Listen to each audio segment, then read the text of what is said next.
morning, Crossroads. Welcome to Connect Group Week 1. We are so excited to be launching these groups, and we hope that you're just as excited to get to spend time with others and talk about the Word of God and study the Bible together.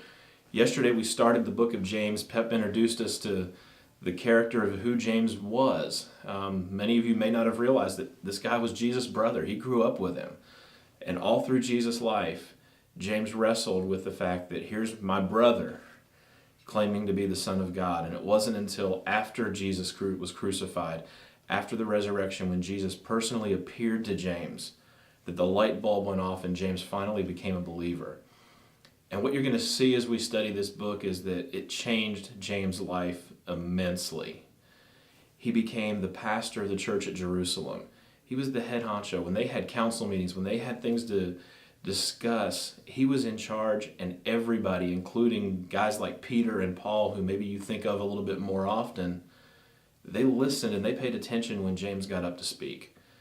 The other cool thing about James that Pep told us was that James didn't lean on his relationship as being Jesus' brother to earn this spot. He introduces himself as a bondservant or a servant, a slave by choice. He was willing to submit to whatever God had for his life, and it's just a really cool story.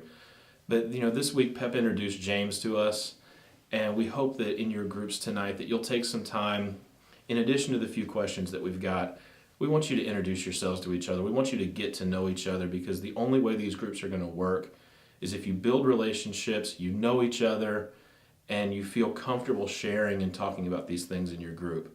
So we hope you have a great time. This should be a fun opening week. Get to know each other and just enjoy being together in the Lord.